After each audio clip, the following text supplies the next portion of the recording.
Un tema que tiene que ver mucho con lo que es literatura y educación, que son dos elementos que están íntimamente ligados entre sí, aunque algunos a veces no lo quieran empatar, no algunos, sino muchos no lo empaten, es que en el Perú existe un magisterio nacional constituido más o menos de unos 510.476 docentes al 2013, según la unidad de estadística educativa del MINEDU, del Ministerio de Educación del Perú. De ese monto total, obviamente tenemos que en educación secundaria hay un promedio de 179.983 docentes, que es más o menos, eh, eh, digamos, eh, el 74.63%. Un poco para tener idea de lo que significa ser docente en el Perú, es que toda esta masa, digamos, magisterial está distribuido no solamente en el sector público, sino también en el sector privado. Y en los últimos 20 años obviamente ha habido un crecimiento elevado de los colegios privados, dado el descontento poblacional de la baja calidad que da el sistema educativo público.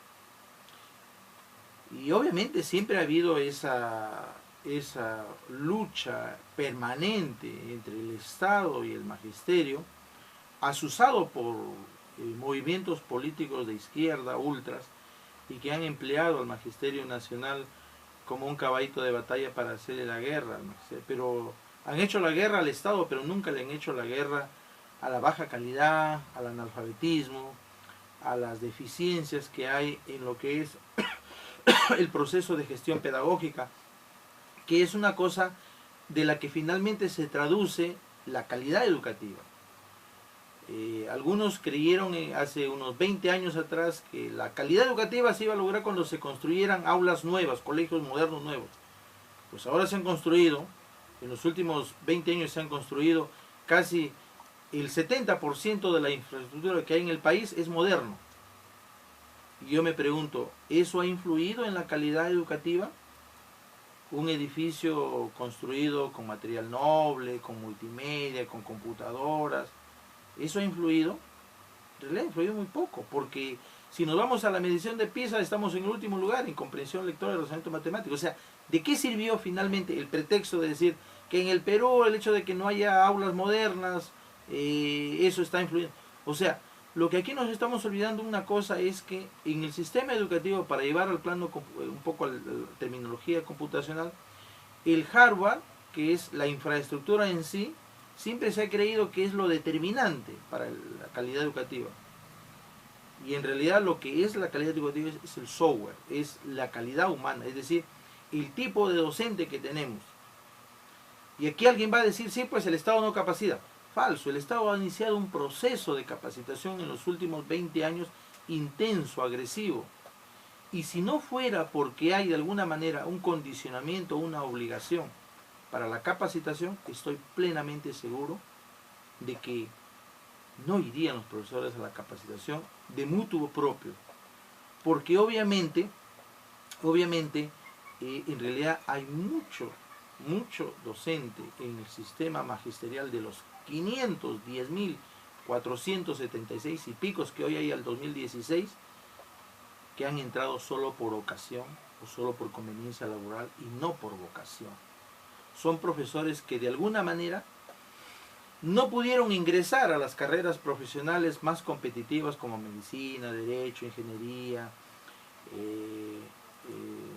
estadísticas y terminaron finalmente siendo refugio, ¿no es cierto? El magisterio, tanto los pedagógicos como las universidades terminaron siendo refugios de gente que en el nivel secundario, en toda su formación primaria y secundaria, fue del tercio inferior. Es decir, sus notas promedio fueron por debajo de 15 acumulativamente. Y obviamente eso nos da un resultado que no necesariamente los que ingresaron a la carrera de educación fueron los mejores en el nivel primario y secundario. no necesariamente los que ingresaron a las universidades son los mejores estudiantes comparativamente con todas las carreras profesionales. Y quiero detenerme específicamente al caso del caso de comunicación, porque obviamente es mi tema. Yo me formé profesionalmente en una universidad, Pedro Ruiz Gallo, para estudiar lengua y literatura, y obviamente tengo convicción y tengo por lo menos el conocimiento debido de lo que significa estudiar literatura y para qué quiero estudiar literatura. Indudablemente el 95% de los que van a estudiar literatura a una facultad de educación se van con la finalidad de formarse para ser docente e irse aunque sea a la punta del cerro. Y aquí a eso de la punta del cerro quiero contar una anécdota que fue parte de una tesis profesional en el código 88, promoción 96 de la Universidad Pedro Luis Gallo, de la cual formé parte de la redacción de la tesis, donde era sobre la identidad docente en la región Lambayeque. Y hay un caso emblemático que motivó y en torno a ello gravitó toda la tesis, era que en algún momento un padre de familia, conversando con el hijo había postulado varias veces a la universidad, a carreras, primero a biología, luego a enfermería, finalmente a medicina, y el padre ya estaba cansado de haberlo apoyado tanto para el preuniversitario y para postular a la universidad. Estaba cansado, se había agotado sus recursos y su paciencia. Porque obviamente el chico no quería estudiar ni biología, ni enfermería, ni medicina. El chico quería estudiar otra cosa, ¿no? Él quería estudiar para ser maestro de ceremonia, quería estudiar para hacer espectáculo, hacer show. Él quería estudiar una carrera que por ahí se dirigiera. Pero sin embargo el padre, por el prestigio familiar, quería que estudiara medicina humana, toda cosa. Entonces este chico, como no había tenido una buena formación, obviamente ya no iba a poder remediarse, ya se había preparado 3, 4 años y no ingresaba, ¿no? Hasta que un buen día el padre decide tomar la decisión de ya no apoyarlo más, y obviamente el hijo estaba muy preocupado porque él quería, los amigos se habían ingresado a esto, a lo otro, pero él quería estudiar negocios internacionales. Y entonces el chico obviamente se va a decirle al padre que lo ayude, ¿no? Y el padre dice: mira hijo, yo ya he gastado tanto dinero en ti, tú no quieres ingresar, no quieres prepararte, no te preparas a conciencia. Dice: yo no tengo más dinero para apoyarte. No, pero papá, dice, pero yo quiero estudiar en la universidad, mire, mis amigos están logrando eso. Pero hijo, pero ya has postulado 3 veces, ¿qué más quieres? ¿Qué más oportunidad quieres? Entonces el padre se le ocurre, porque había conversado con otras personas, se le ocurre decirle: mira hijo, está bien, esta vez es la última, voy a hacer un esfuerzo de mis ahorros, voy a darte para que postules, te preparas a la academia, pero esta vez sí quiero que ingreses, hijo. Muy bien papá, voy a seguir tu consejo, tú me dirás qué quieres que postule. Hijo, mira, dado que ya veo que tú no atas ni desatas por allá ni por acá, aunque sea, métete de profesor. Y el hijo lo queda mirando: ¿de profesor? Pero papá, pero de profesor, ¿dónde me va a haber trabajo? Hijito, de profesor consigues trabajo aunque sea en el cerro. Y consigues trabajo sí o sí.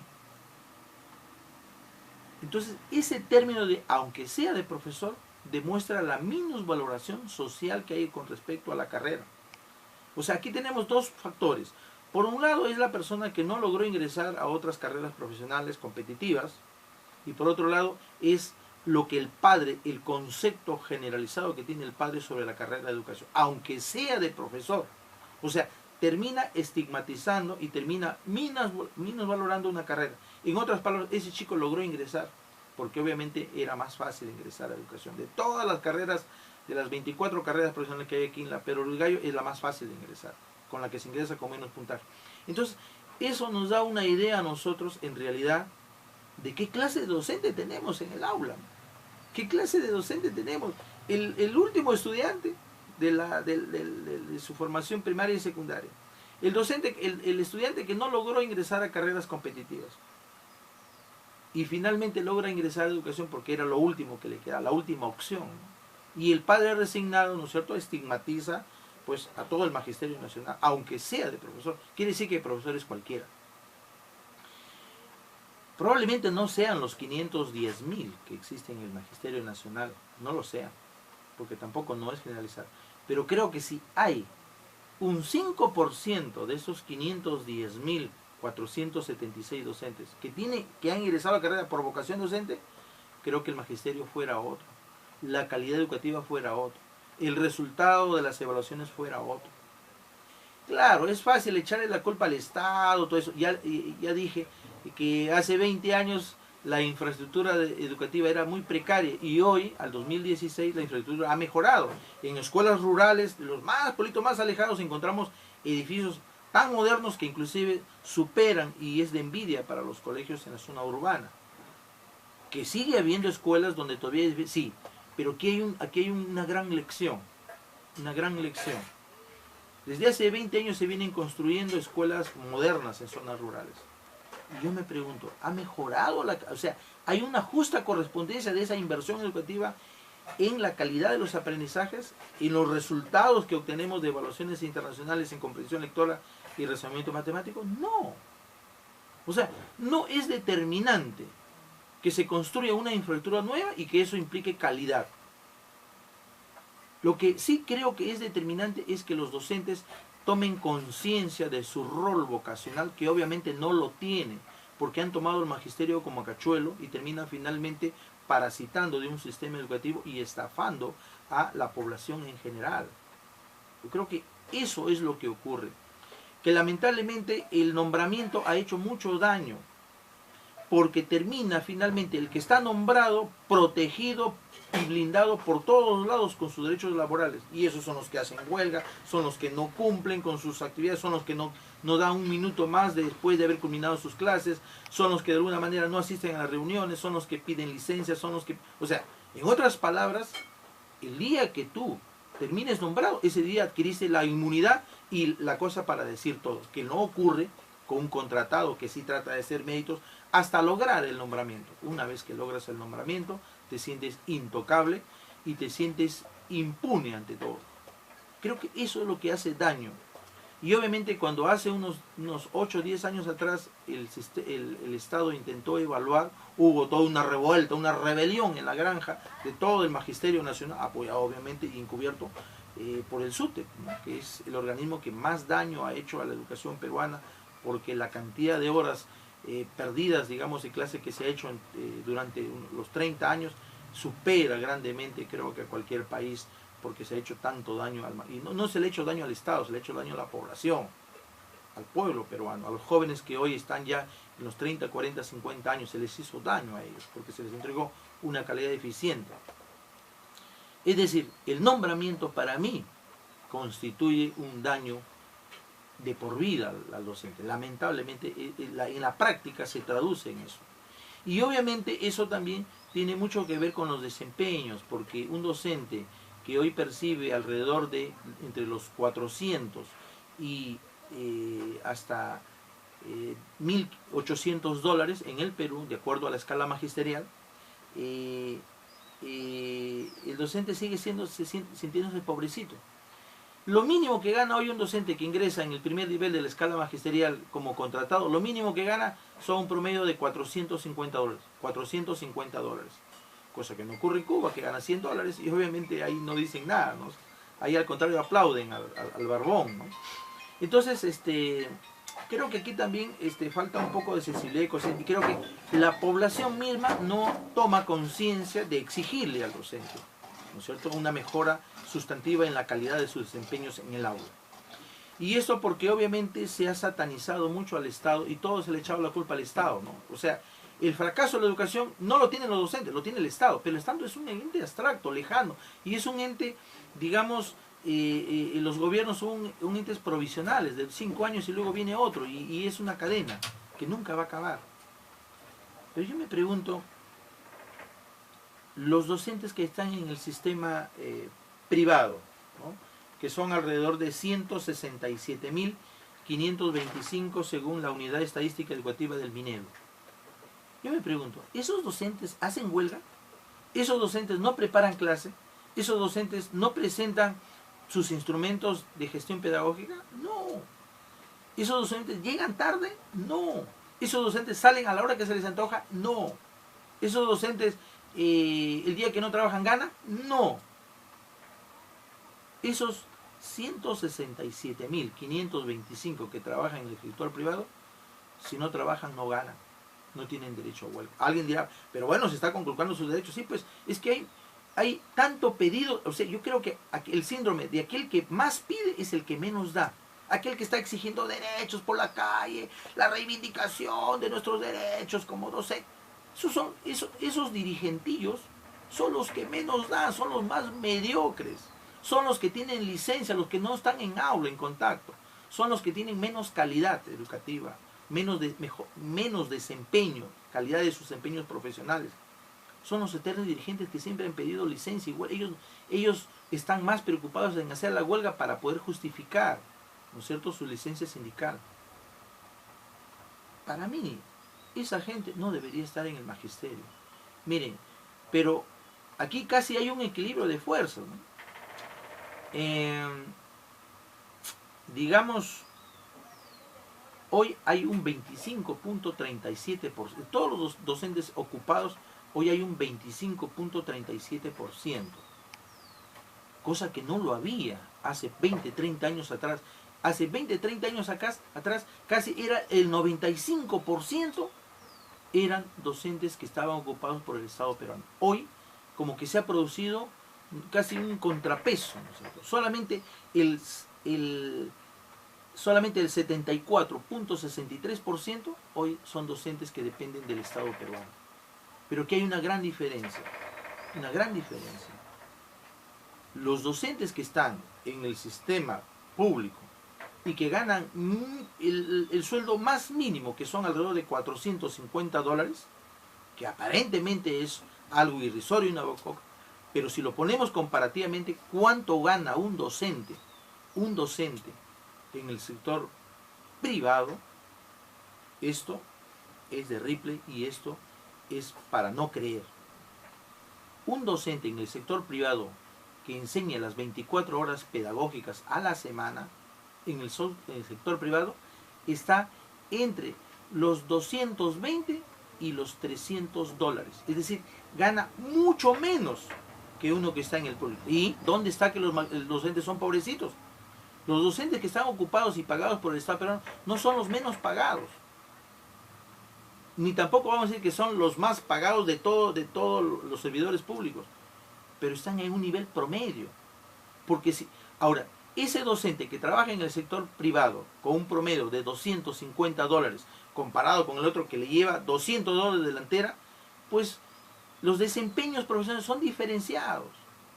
El docente en el sector privado hace todos los méritos porque hay 200 personas que están esperando que él cometa un error y el promotor lo expulse sin contemplaciones. O sea, en el sector privado hay 200 personas que están queriendo ocupar esa plaza. Así que si te portas mal, faltas, tardas, olvídate, estás de seguro, estás despedido, ipso facto, automáticamente. Cosa que no ocurre en el sector, digamos, magisterial, sobre todo con los nombrados. Porque ellos sí hacen lo que se les viene en gana. Hoy por lo menos hay un monitoreo y un seguimiento, ¿no es cierto?, inopinado a veces. Y eso obviamente mortifica y martilla y psicosea, porque hay mucho docente que estaba mal acostumbrado durante años solamente llegar con tiza y pizarra y su libro y copiar del libro a la pizarra y nunca ha preparado clases, nunca se ha formado. Y obviamente pide su bonificación por preparación de clase, cuando digo, en el fondo, preparan clase con los desempeños que se llegan, por favor, ¿no? Llegan con su libro y la clase la hacen en el momento en que justamente abren el libro y empiezan a copiar del libro a la pizarra. Obviamente creo que eso para nosotros constituye y representa el fracaso de la educación peruana. A donde estamos, obviamente, tiene mucho que ver. Y me refiero al caso de los docentes de comunicación. Por ejemplo, aquí hay dos pilares básicos que tienen que ver con lo que es la calidad educativa en las que se puede medir. Por un lado comunicación y por otro lado matemática, que son los dos cursos, los dos pilares que sostienen toda la superestructura, digamos, curricular educativa. Es decir, si a nosotros nos miden esos dos, nos da una idea de cómo está lo demás, ¿cierto? Cómo está lo demás. Y obviamente, en comunicación y en razonamiento estamos pues en últimos lugares. O sea, no vamos a decir que estamos en el mejor de los paraísos educativos, estamos en los últimos lugares. Y a veces tan así es que a veces se ha pedido una moratoria, que ya no nos evalúen para no psicosearnos tanto y no recibir tanta flagelación y tanto pencaso, ¿no es cierto?, de la comunidad de medición internacional PISA, ¿no?, que es el organismo mundial que hace una medición. O sea, creo que, me refiero en el caso de los docentes de comunicación, que son los que a veces reclaman mucho y dan poco. Lo que pasa es que en el Perú siempre sacamos más a relucir nuestros derechos, pero no nuestros deberes. Nos gusta pedir, y el que más pide es el que menos da, justamente. Aquel que está haciendo bullanga en la calle, levantando, son justamente los que menos dan. O sea, lamentablemente tenemos esa cultura, digamos, del exigente para él, pero no se exige para sí. Entonces, lamentablemente aquí en los últimos tiempos ha habido un proceso de masificación con el cierre de los pedagógicos, y las universidades han terminado convirtiéndose en una especie de barnizadores de la educación, porque entregan el título de licenciado a diestra y siniestra, ¿no es cierto?, a quien sea, y indiferenciadamente, si egresó de pedagógico, llega a la universidad, pasas un año y ya te dan un título profesional, ¿no es cierto?, y haces la idea y la finta ante la comunidad nacional de que pues has egresado a una universidad. Pues no, te has formado 5 años en un pedagógico y te has venido a barnizar un año en una universidad en cursos de sábado y domingo nada más. Creo que eso también le hace mucho daño, porque al final hemos terminado masificando la educación y hemos vendido títulos prácticamente casi legalmente, ¿no es cierto?, con entrada de sábado y domingos, y terminamos finalmente que esos títulos no corresponden a sus niveles formativos superiores profesionales. Un problema en el caso de los docentes de comunicación es muy álgido, ¿no?, que es el tema que a mí me compete. Lamentablemente el fracaso, digamos, de la metodología de lectura, de la metodología de enseñanza de la lengua y literatura es muy evidente, es muy glamoroso, muy, digamos, evidente, ¿no? O sea, estamos mal en comprensión de lectura, pero nosotros hacemos nada, ¿no? El docente sigue haciendo lo mismo, ¿no?, con los mismos métodos, con las mismas cosas que hace, y a veces los sistemas de capacitación son tan ambiguos, son tan incoherentes, que son mucha teoría y poca práctica. El docente sigue siendo haciendo una clase tipo auditorio y no laboratorio.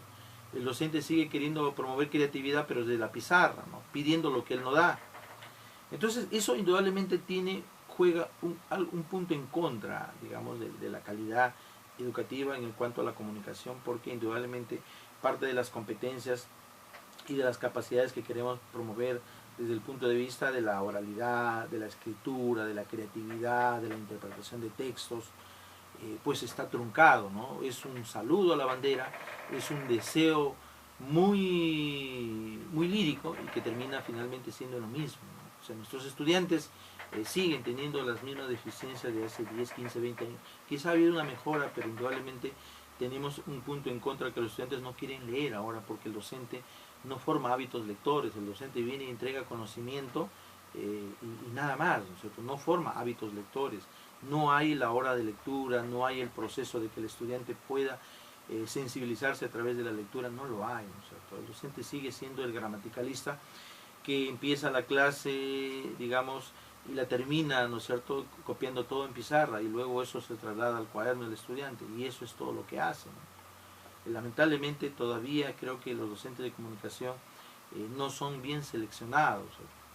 Para tomar el caso, no importa aunque sea de profesor, que es la frase más lapidaria que se puede ver en el sistema magisterial, hace que justamente veamos que en realidad las vocaciones y sobre todo la actitud y la capacidad de cada perfil profesional es muy deficiente, porque a mí me gustaría que si no ingresaron por vocación, por lo menos lo adquieran dentro pero lamentablemente no se adquiere tampoco, porque es un proceso. Si no te gusta, pues estás ahí de puro aburrido, ¿no? Y ese aburrimiento y ese reniego que tienes, ¿no?, de que tu padre te apoyó y te obligó que por lo menos postular eso, ese reniego lo trasladas, ¿no es cierto?, finalmente al magisterio, y terminas toda la vida, ¿no es cierto?, vendiendo el síndrome de pobrecito, el de sufrido, el de apaleado por el Estado, y eso justifica también de que no hagas nada, ¿no?, y de alguna manera encubre, como que hay un círculo vicioso ahí, como que hay un contubernio. Bueno, el Estado dice, bueno, ya pues yo te hago como que te pago $450 y tú te haces como que eres docente, ¿no? Y obviamente hay docentes que están, digamos, terminan su clase y salen corriendo, ¿no? Con el toqueo de la sirena o la campana, o el pito, según es el caso. Y terminan pues yendo corriéndose al otro, ahí si llegan temprano, ¿no? Aunque en el colegio llegues tarde y te pongas 1000 justificaciones, en un privado no puedes llegar tarde. En colegio nacional no puedes, ahí pues tienes todo el, ¿no es cierto?, toda la gollería o toda la facilidad de llegar tarde, de faltar a sesiones, a reuniones, de no presentar tu programación, aunque ahora hay un seguimiento que me parece correcto, que haya un seguimiento y una evaluación, ¿no? Y aquel que no quiere entrar a encarrilarse a la línea, pues tendrá que abandonar el magisterio para que entre en otro, ¿no? Tenemos un bolsón de más de 300.000 docentes hoy que están sin trabajo, sin puesto laboral, ¿no es cierto?, dispuesto a sustituir a los 510.000 que hay en el sistema educativo peruano. Y digo esto porque indudablemente casi el 95% de los docentes que se forman en universidades, casi su destino y paradero final es la educación básica curricular, es decir, los colegios, las escuelas, ¿no? Obviamente, en el caso de secundaria, los colegios a un colegio rural, urbano marginal, y obviamente sin mucha vocación, porque esa persona como ingresó, porque el padre le condicionó, dijo, bueno, aunque sea de profesor, ese docente no tiene un perfil ni de buen lector, ni de buen gestor o promotor cultural o literario, ni de buen tallerista para armar creatividad en el estudiante y fomentar en él el bichito de la lectura en compañía de la creatividad literaria. Es decir, lo único que nuestros docentes en el sistema educativo nacional entregan son conocimientos cognitivos. No veo que generen hábitos lectores, que es quizá el punto de partida. No veo que apliquen metodologías innovadoras para ir metacognitivamente más allá, ¿no es cierto?, de la mera literalidad, ¿no es cierto?, del conocimiento. Sus evaluaciones siguen siendo siempre literales y obviamente la universidad también juega un papel muy importante en eso porque condiciona, con el examen tipo IBM de hace 50 años atrás, condiciona a que nuestros estudiantes memoricen y obviamente el memorista es el que ingresa, no necesariamente el que tiene la capacidad inferencial y crítica, que son los dos niveles más elevados de potenciamiento, digamos, de la comprensión lectora. Es decir, nuestros docentes mismos han entrado en esta rutina, en este círculo vicioso también de lo que la universidad condiciona para que los docentes sobre esa base, ¿no es cierto?, hagan educación bancaria y educación preuniversitaria, ¿no es cierto?, tipo bancos, ¿no? Empiezas a banquear y lo que interesa es que te aprendas de memoria los nombres, fechas, autores, argumentos, pero nunca lees la obra. O sea, sabes los nombres de los personajes, pero nunca lees la obra. Nunca les da una valoración crítica, una apreciación crítica del texto literario. Lo único que ha interesado es que sepas quién es el nombre de tal autor, quiénes son los protagonistas, cuál es la idea principal, cuál es el argumento, obviamente de manera muy sintética y simplificada. O sea, sabes el nombre del autor de la obra y de los personajes sin haber leído la obra, que es lo más curioso, lo más raro, ¿no? O sea, eso es lo que el preuniversitario de alguna manera vende, ¿no? Te vende la idea de que sabes mucho, pero en realidad lo que sabes mucho es desde el punto de vista cognitivo, desde el punto de vista literal.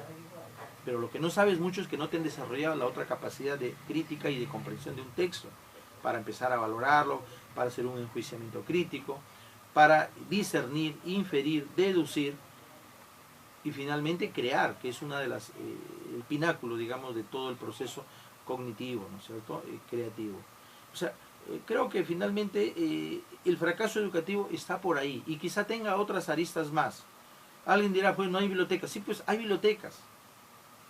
Lo que no hay son lectores. En algunas instituciones educativas hay internet y a veces se creyó que teniendo internet ya se iba a solucionar la educación. Mentira. ¿Qué hacen nuestros jóvenes? Generalmente están en internet, pero están en las redes sociales, están en su Facebook, están en el chateo, están viendo cosas indebidas. En otras palabras, lo que falta en sí es el uso, es la sensibilización y la concientización, no solamente de los estudiantes, también de los padres de familia, porque ellos juegan un rol dual importante con el docente. Falta un mayor compromiso, una mayor entrega del docente. O sea, lamentablemente no hay un filtro de ingreso a una universidad que mida la actitud, la capacidad, donde yo le pregunte al postulante, después que dio un buen examen memorístico, cognitivo, IBM, de paporreta, no hay, digamos, un filtro que permita ver si ese estudiante tiene vocación docente.